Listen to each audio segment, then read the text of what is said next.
नमस्कार विद्यार्थी मित्रांनो. आताच बँक ऑफ बडोदाने एक रिक्रुटमेंट आणलेली आहे त्याच्यामध्ये आपण ॲग्रिकल्चरच्या बाबतीतली सगळी माहिती पाहणार आहे.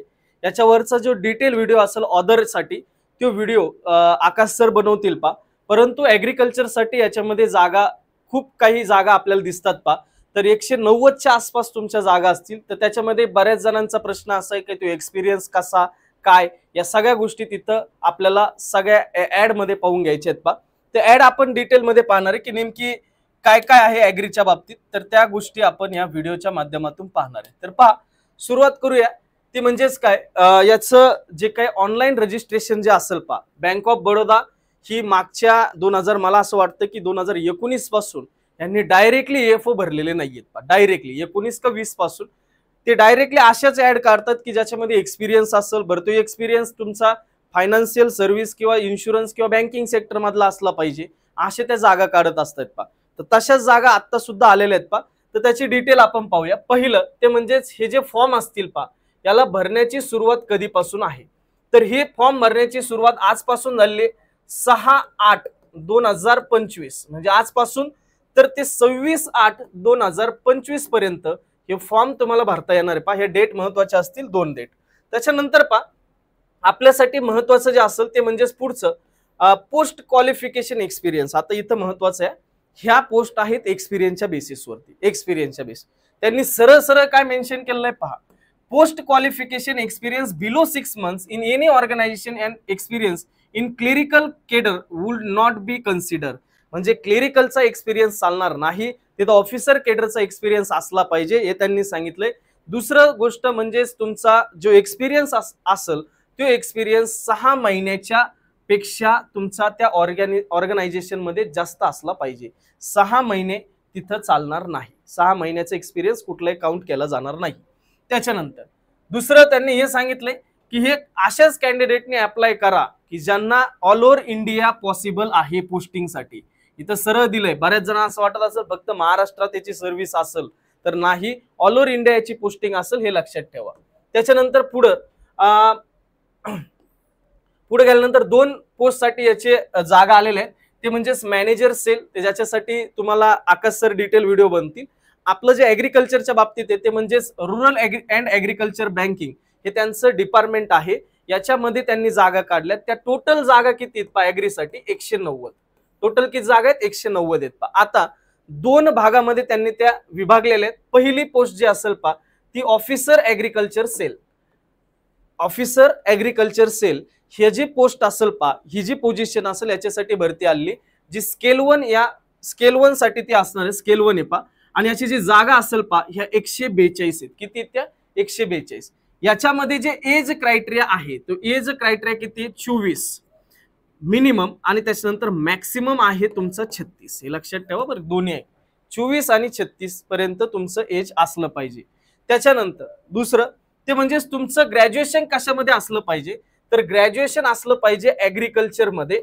आणि इथं सगळ्या ॲग्रिकल्चरच्या अलाइड ब्रांचेस दिलेले आहेत हॉर्टिकल्चर पण चालतंय, ॲनिमल हजबंडरी चालतं, वेटरनरी सायन्स आहे, डेअरी सायन्स आहे, फिशरी आहे, फिसिकल्चर आहे, त्याच्यानंतर ॲग्री मार्केटिंग अँड कॉर्पोरेशन आहे, त्याच्यानंतर कोऑपरेशन आहे, त्याच्यानंतर ॲग्रो फॉरेस्ट्री आहे, ॲग्रिकल्चर बायोटेक्नॉलॉजी, असे सगळेच तुमचे बऱ्यापैकी ॲग्रिकल्चरच्या अलाइड ब्रांचेस याच्यात ऍड केलेलं आहे. पण फक्त ग्रॅज्युएशन लागतं का? तर नाही, ग्रॅज्युएशन तर मॅन्डेटरी आहेच, पण त्याच्याबरोबर तुम्हाला जर ऑफिसर ॲग्रिकल्चर सेलसाठी जर जायचं असेल तर तुम्हाला मिनिमम 1 वर्षाचा एक्सपिरियन्स असला पाहिजे. ते कुठं असला पाहिजे? ॲग्रिकल्चरचे प्रोडक्ट सेल करण्यामध्ये असला पाहिजे. ॲग्रिकल्चरचे प्रोडक्ट सेल करण्यामध्ये असला पाहिजे एक्सपिरियन्स. पण त्यांनी खाली एक लाईन दिली आहे, प्रेफरेबली इन BFSI म्हणजेच त्याच्यामध्ये तुमचा जो एक्सपिरियन्स हवा तो बँकिंग, फायनान्शियल सर्व्हिसेस आणि इन्शुरन्स याच्यामधला असला पाहिजे. इथंच सगळं अवघड होतं. तर इथं हे लक्षात ठेवायचं की इथं त्यांनी जे प्रेफर करणार आहेत ते प्रेफर ह्यांना जास्तीत जास्त तिथं प्रेफरन्स देणार आहेत. हे लक्षात ठेवायचं. बँकिंग, फायनान्स आणि इन्शुरन्स यांच्यामध्ये जे काही कोणी सर्व्हिस करत असेल आणि ते जर ॲग्रिकल्चर डिपार्टमेंटला जर काम करत असेल, समजा HDFC आणि त्याच्यामध्ये ॲग्रिकल्चर डिपार्टमेंटला काम करतायत आणि 1 वर्ष जर झालं असेल त्यांना, तर ते 100% इथं ऑफिसर ॲग्रिकल्चर सेल्सला अप्लाय करू शकतात. लक्षात आलंय? मिनिमम 24 आणि 36 मॅक्सिमम, त्याच्यानंतर 1 वर्षाचा एक्सपिरियन्स. दुसरी जी पोस्ट आहे ऍग्रिकल्चरच्या बाबतीत ती पोस्ट कोणती, तर ती पोस्ट आहे मॅनेजरची. Manager agriculture cell. ऍग्रिकल्चर मध्येच तुम्ही ऑफिसर होऊ शकतात आणि दुसरे एक पोस्ट आहे मॅनेजर पदाची. आता ही स्किल 2 आहे. हे काय स्किल 2, हे लक्षात ठेवा. स्किल 2 ही होती स्केल 1. याच्या जागा आहेत 48. टोटल किती 48 जागा आहेत. 142 आणि 48 अशा एक टोटल तुमच्या 190 जागा असतील. 190. याच्यासाठी मिनिमम एज आहे 26 आणि मॅक्सिमम एज आहे 42. याच्यासाठी सुद्धा ग्रॅज्युएशन कशा कशात लागतील तर ते ऍग्रिकल्चर आणि ऍग्रिकल्चरच्या अलाइड जेवढ्या काही ब्रांचेस असतील त्या सगळ्या. दुसरं, पण ज्यावेळेस तुम्ही मॅनेजर ऍग्रिकल्चर सेल्सला अप्लाय करत असताल त्यावेळेस तुमचा एक्सपिरियन्स हा 3 वर्षाचा असला पाहिजे. किती वर्षाचा? 3 वर्षाचा असला पाहिजे. तो कशात? ऍग्री सेल्स मध्ये, ऍग्रीचे प्रोडक्ट विकण्यामध्ये असला पाहिजे. पण preferably in BFSI banking, financial service and insurance. ते प्रेफर तिथं देणार आहे, प्रेफरन्स तिथं देणार आहे, त्या मुलांना देतील. कारण त्यांना बँकेतला मुलगा जास्त करून कामाला येणार आहे, म्हणून ते जास्त करून प्रेफर कुठं देणार आहे? जे बँकेमध्ये काम करतात पण ऍग्रिकल्चर मध्ये काम करत होते, जे फायनान्शियल सर्व्हिसेस मध्ये ज्या इन्स्टिट्यूट्स असतील त्याच्यात काम करताय पण ऍग्रिकल्चर डिपार्टमेंटला करतायत, किंवा इन्शुरन्स मध्ये काम करताय पण ऍग्रिकल्चर साठी काम करताय, तर त्यांना तिथं प्रेफरन्स जास्त दिला जाईल. दुसरं ते म्हणजेच काय, अजून एक तिथं दिलंय preferable 2 years full time post graduate in degree और diploma in sales, marketing, agri business and rural management, finance. ज्यांचं फक्त डिग्री असेल, डिग्री जर आहे तुमची डिग्री आहे ठीक आहे, पण ज्यांच्याकडे जर समजा पोस्ट ग्रॅज्युएशन जर आहे, PG जर आहे कशामध्ये, marketing, agri business, rural management, finance किंवा सेल्स मध्ये, किंवा तुमचा डिप्लोमा आहे याच्यामध्ये, त्यांना जास्तीत जास्त प्रेफर केलं जाणार आहे. म्हणजेच MBA वाल्यांनी तर जास्त फायदा दिसतोय. ठीक. पुढे गेल्यानंतर हे आपल्याला कळलं की 2 जागा आपल्यासाठी आहे, त्याचे एज क्रायटेरिया आपल्याला कळलं, एक्सपिरियन्स किती दिवसाचा लागतो आणि तो एक्सपिरियन्स दोन्ही पण ऍग्री सेल्स मध्येचे. फक्त इथं लक्षात ठेवायचं जास्तीत जास्त जे प्रेफर केले जातील मुलं ते बँकिंग आणि फायनान्शियल सर्व्हिस किंवा इन्शुरन्स मधले केले जातील. दुसरं ते म्हणजे आपल्यासाठी अजून महत्वाचं काय ते म्हणजे तुमचं रिझर्वेशन. आता जे काही वॅकन्सी आपल्याला आहेत ऍग्रीच्याच वॅकन्सी जवळपास 190 आहे 2 पोस्ट साठी. दुसरं, प्रत्येक कास्ट साठी किती वॅकन्सी आहेत ते त्यांनी डिटेल दिलेलं आहे. SC साठी किती, ST साठी किती हे डिटेल त्यांनी दिलेलं आहे. आपल्यासाठी टोटल किती 190 आहे. दुसरं, आता याच्यामध्ये हे लक्षात ठेवा, candidate can apply for only 1 post. इथं तुमच्याकडे पोस्ट किती आहेत? जवळपास ऍग्रीच्या 2 आणि त्याच्यानंतर रुरल लायबिलिटीची 1, अशा तुमच्या 3 पोस्ट आहेत. पण याच्यापैकी तुम्ही फक्त आणि फक्त एकाच पोस्टला अप्लाय करू शकतात, 2 पोस्टला अप्लाय करू शकत नाही. दुसरं, मल्टिपल ऍप्लिकेशन तुम्ही देऊ शकत नाही. जे तुमचं शेवटचं ऍप्लिकेशन दिलं जाईल तेच तुमचं ग्राह्य धरलं जाईल, हे लक्षात ठेवा, तेच तुमचं ग्राह्य धरलं जाईल. दुसरं, नोटमध्ये काय काय, नोटमध्ये खूप काय गोष्टी दिलेल्या आहेत. कॅटेगरी तुमची चेंज करता येणार नाही, जे काय तुम्ही टाकले त्याच सगळ्या गोष्टी तिथं असल्या पाहिजेत, जे तुम्ही फॉर्म भरताना टाकताल ते. दुसरं, तुम्ही EWS असाल तर तुमचं इन्कम सर्टिफिकेट वरती उत्पन्न ऍज पर द रूल्स नुसार असलं पाहिजे. गव्हर्नमेंट जे काही सेंट्रल गव्हर्नमेंटने ठरवून दिलेला फॉर्मॅट असेल त्याच्यानुसार असलं पाहिजे. हे सगळं त्यांनी नोटमध्ये दिलेलं आहे. दुसरं, तुमचं एजचं लिमिट, जे मी तुम्हाला सांगितलं होतं एज क्रायटेरिया कसा असेल, तर पहिल्या पोस्टसाठी आपल्याला काय क्रायटेरिया आहे? पहिल्या पोस्टसाठी ते म्हणजेच तुमच्याकडे पहिल्यासाठी असेल 24 पासून 36 पर्यंत आणि दुसऱ्या पोस्टसाठी असेल तुमचं ते म्हणजेच किती 26 पासून 42 पर्यंत. ऑफिसर व्हायचं असेल तर 24 पासून 36 पर्यंत तुमचं एज चालेल.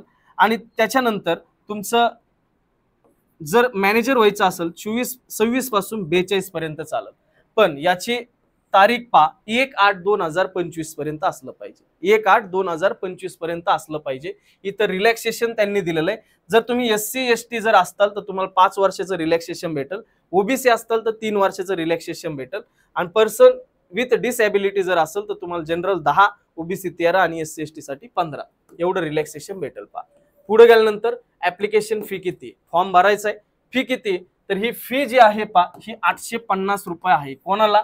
तर EWS, ओपन, OBC या तिन्ही कॅटेगरीसाठी हे आपल्याला 850 रुपये फी असेल. दुसरं, SC ST आणि PWBD यांच्यासाठी आणि वुमेनसाठी, हे लक्षात ठेवा, वुमेनसाठी 175 रुपये तिथं काय असेल फी असेल पा.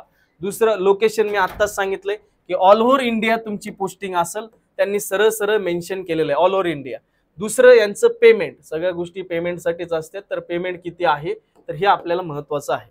जर समजा स्केल 1 साठी तुम्ही अप्लाय करत असताल, स्केल 1 साठी, तर तुमचं बेसिक हे 48,480 असेल, जसं की AFOचं आहे तसं.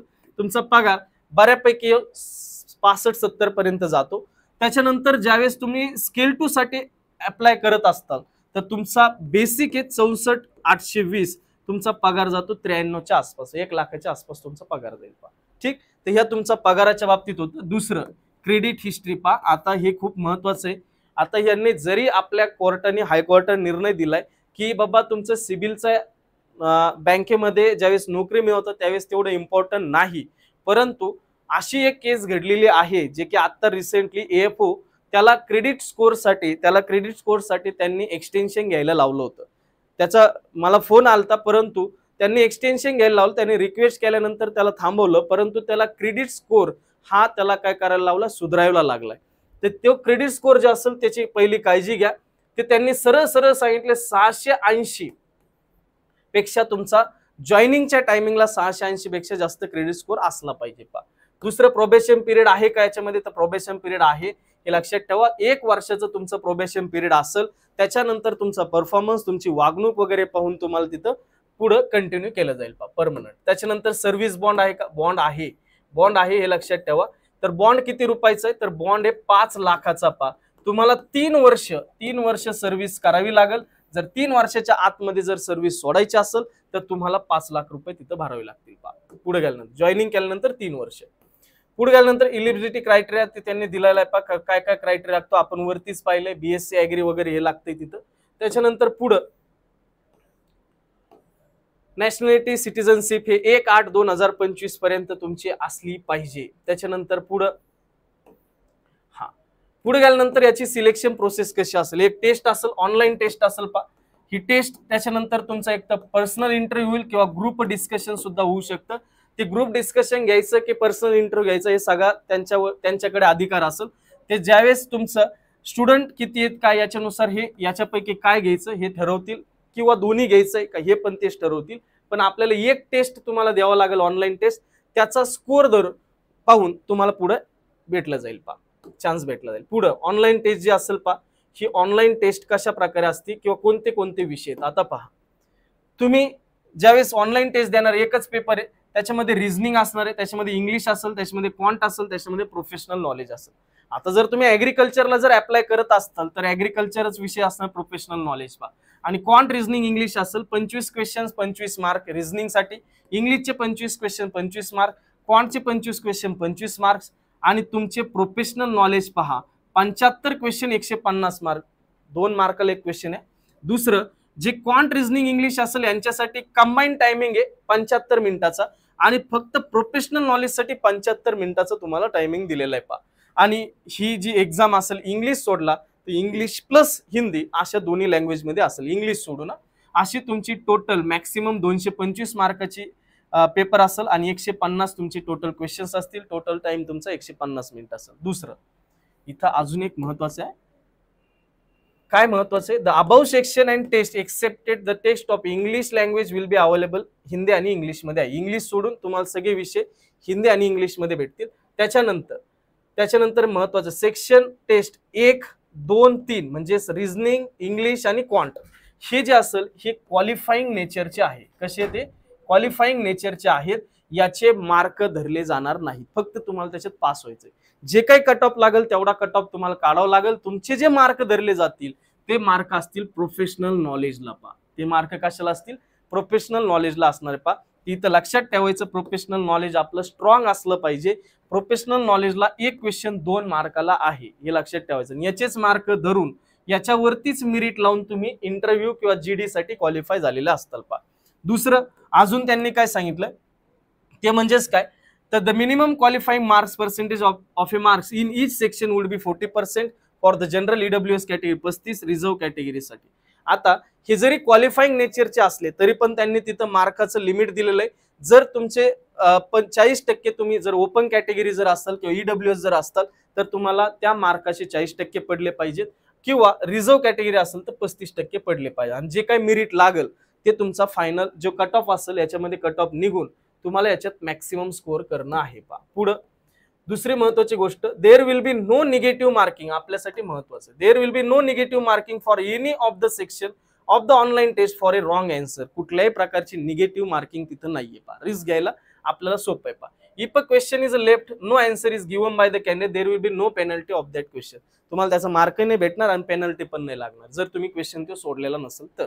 पुढे गेल्यानंतर अजून महत्वाचं काय आहे ते म्हणजे सेंटर. आता सेंटर जे असतील एकच एक्झाम आहे, त्या एक्झामचं सेंटर आपल्या महाराष्ट्रात मुंबई आहे, नवी मुंबई, ठाणे, त्याच्यानंतर नागपूर एक आहे, पुणे एक आहे. असे 3च सेंटर आपल्याला दिसतात. मुंबई, नवी मुंबई दिसते, नागपूर असेल आणि पुणे असेल. बाकीचे आपल्या याचे सेंटर नाही. 3 सेंटर आहेत. दुसरं जीडी किंवा तुमचं त्याच्यानंतर इंटरव्ह्यूचं जे सेंटर असेल ते तुम्हाला मेलद्वारे कळवण्यात येईल. त्यांना जसं त्यांच्याकडून तिथं सेंटर जे असेल अवेलेबल करून दिले जाईल. त्याच्यानंतर तुम्हाला तिथं इंटरव्ह्यूला बोलवलं जाईल. तर हे सेंटर जे असेल इंटरव्ह्यूचं ते त्यांच्यानुसार असेल. पुढे गेल्यानंतर ग्रुप डिस्कशन ग्रुप डिस्कशन असेल, त्याच्यानंतर PI म्हणजे पर्सनल इंटरव्ह्यू किंवा सायकोमेट्रिक टेस्ट असेल किंवा दुसरी कोणती टेस्ट असेल, ही जी प्रोसेस असेल सिलेक्शनची हे त्यांच्यानुसार असेल. त्यांना काय करायचं एक तर ते फक्त PI घेतील किंवा GD घेतील किंवा दोन्ही पण घेतील, हे त्यांच्यानुसार. सायकोमेट्रिक टेस्ट पण घेऊ शकतात, हे ते ठरवतील. त्याच्यानंतर याच्यामध्ये एक लक्षात ठेवायचं, candidates are required obtain a minimum score in each section, a minimum total score in the online test is short letter for psychometric assessment group discussion. म्हणजेच तुम्हाला जो काही तुमचा क्वालिफाईंग स्कोर तर तिन्ही सब्जेक्टमध्ये त्या करायचा आहे, पण तुमचं जे प्रोफेशनल नॉलेज असेल त्याच्यामध्ये तुम्हाला मॅक्सिमम स्कोर करायचा आहे आणि त्याच्यानंतरच तुम्ही इंटरव्ह्यूसाठी क्वालिफाय झालेला असताल. दुसरं ते म्हणजेच काय, ज्यावेळेस तुमचं दोघांना मार्क सेम असेल तर एज क्रायटेरियानुसार त्याला तिथं पुढं, ज्याचं एज जास्त त्याला तिथं पुढं इंटरव्ह्यूला क्वालिफाय केलं जाईल. दुसरी महत्वाची गोष्ट, ज्यावेळेस तुमचा PI आणि GD अतिशय महत्वाचा असला, GD आणि PI याच्यामध्ये तुम्हाला मिनिमम 60% मार्क पाहिजे जनरल कॅटेगरी. आणि त्याच्यानंतर तुमचं जर SC ST किंवा तुमची कॅटेगरी रिझर्व्ह कॅटेगरी जर असेल तर त्याच्यासाठी 55% मार्क पाहिजेत. म्हणजेच इथं इंटरव्ह्यू झाला तर त्याला तेवढं वेटेज आहे, ग्रुप डिस्कशनला सुद्धा तेवढंच वेटेज आहे, हे लक्षात ठेवा. पुढे गेल्यानंतर candidates not clearing the GD PI, जर GD किंवा PI मध्ये तो कॅन्डिडेट क्वालिफाय नाही झाला तर त्याला तिथूनच बाहेर काढण्यात येईल. पुढं त्याच्यानंतर पुढे गेल्यानंतर डॉक्युमेंटेशनचं खूप जास्त महत्व आहे. डॉक्युमेंटेशन असंच चालणार नाहीये. बँक ऑफ बडोदा त्याच्या बाबतीत खूप स्ट्रिक्ट आहे. पहिलं लक्षात ठेवायचं, जे काही तुमचे कॉल लेटर्स असतील, जे तुम्ही फॉर्म भरलाय त्याची प्रिंट आउट तुमच्याकडे तर ठेवायचीच, पण त्याची प्रिंट पण काढून ठेवा आणि ती जपून ठेवायची. ती ज्यावेळेस तुमचा इंटरव्ह्यू असेल त्यावेळेस तुमची लागणार आहे. त्याच्यानंतर तुमचं हॉल तिकीट येईल ते सुद्धा जपून ठेवायचं आहे. पुढे गेल्यानंतर आयडेंटिटी कार्डसाठी राशन कार्ड वगैरे चालणार नाही, ते तुमचं पॅन कार्ड, आधार कार्ड लागेल तिथं. त्याच्यानंतर पुढं ते म्हणजेच डॉक्युमेंट कोणकोणते लागतील ते त्यांनी सांगितले, मी आत्ताच सांगितलं तुम्हाला. जे तुम्ही फॉर्म भरताल ते फॉर्म, त्याच्यानंतर तुमचं कॉल लेटर, हे सगळं असलं पाहिजे. पुढे गेल्यानंतर पुढच्या जे ज्याच्याकडे डॉक्युमेंट्स नसतील ते त्याला तिथं ठेवलं जाणार नाही, बाहेर काढलं जाईल. दुसरी गोष्ट, अप्लाय कुठून करायचं, ते अप्लाय जे असेल तर याच्यामध्ये लक्षात ठेवायचं, आपण www.bankofbaroda.in या वेबसाईट वरती जायचं. या वेबसाईट वरती गेल्यानंतर करिअर सेक्शन याच्यावरती जायचं, वेब पेज, त्याच्यानंतर करंट ऑपॉर्च्युनिटी आणि त्याच्यानंतर पुढे तुमची जी माहिती असेल ती माहिती भरत जायची. फायनल पेमेंट ज्यावेळेस होईल सक्सेसफुल त्याच वेळेस तुमचा फॉर्म सबमिट झालेला असेल. नंतर पेमेंट फी सांगितली मी तुम्हाला सगळ्यांसाठी 850 EWS OBC, आणि जर तुमची रिझर्व्ह कॅटेगरी जर असेल SC ST PWBD किंवा तुमचं वुमेन जर असतील तर 175. त्याच्यानंतर तुमचे रोल पण दिलेले आहेत. LBO पण त्यांनी काढला होता, त्यांनी सरळ सरळ रोल दिले होते. रोल म्हणजे तुम्ही जर नोकरीला लागले तर तुम्ही असं नाही म्हणू शकत सर मला टार्गेट दिलं आणि हे दिलं. त्यांनी सरळ सरळ रोल दिलेले आहेत, त्यानुसार तुम्हाला काम करावं लागेल. ते रोल एकदा वाचून घ्यायचे. आपले जे ऍग्रिकल्चरचे जे आहे रुरल आणि ऍग्री बँकिंग साठी 2 पोस्ट आहे, ऑफिसर साठी वेगळे काम आहेत, मॅनेजर साठी वेगळे काम आहेत. तर ते काम तुम्हाला पाहून घ्यायची आहेत. ठीक, तर हीच माहिती तुमच्यापर्यंत पोहोचायची होती. बाकी सगळ्या गोष्टी त्यांनी खाली त्यांचे फॉर्म वगैरे दिलेले आहेत पहा. ठीक, याच्यामध्ये डेट लक्षात ठेवायच्या. ते डेट आजपासून सुरू झाले, 26 तारखेपर्यंत तुमचे फॉर्म चालतील पहा. त्याच्यानंतर सेंटर हे 3च आहेत, मुंबई, ठाणे, नवी मुंबई आणि त्याच्यानंतर आपलं पुणे, नागपूर एक. तर एवढे सेंटर आहे पहा. आणि इथं एक्सपिरियन्स खूप महत्वाचा असेल. एक्सपिरियन्स मध्ये बँक ऑफ बडोदा थोडी स्ट्रिक्ट आहे हे लक्षात ठेवा. तर याच्यामुळे एक्सपिरियन्स काढताना किंवा जो काही एक्सपिरियन्स तुमचा असेल त्याच्यामध्ये सगळ्या गोष्टी असल्या पाहिजेत, त्याच्याशिवाय ते तुम्हाला आतमध्ये घेणार नाहीत पहा. हे लक्षात ठेवा, कारण तुमचा इंटरव्ह्यूच्या वेळेस जे काही चेकिंग होईल ती खूप कडक होत असते बँक ऑफ बडोदाची. म्हणून इथं तुमच्या जर सॅलरी स्लिप असेल तर सॅलरी स्लिप पण बरोबर ठेवा. तुमचा पीएफ आयडी जर असेल तर पीएफ आयडी पण बरोबर ठेवा. या सगळ्या गोष्टी त्याच्यामुळेच त्यांनी पुढे दिलेलं आहे, जे की बँकिंग, फायनान्शियल सर्व्हिस आणि इन्शुरन्स, BFSI त्यांनी कंसात दिलेलं आहे. म्हणजे बँकिंग, फायनान्शियल सर्व्हिस आणि इन्शुरन्स यांनाच प्रेफर तिथं केलं जाणार आहे जास्त करून. त्याच्यासाठी ह्या ज्या गोष्टी असतील एक्सपिरियन्स मधल्या त्या गोष्टी तुमच्याकडे असल्या पाहिजेत. ठीक, तर आपण इथं थांबूया. हीच माहिती तुमच्यापर्यंत पोहोचायची होती. परत भेटूया नेक्स्ट व्हिडिओमध्ये. तोपर्यंत धन्यवाद. थँक्यू.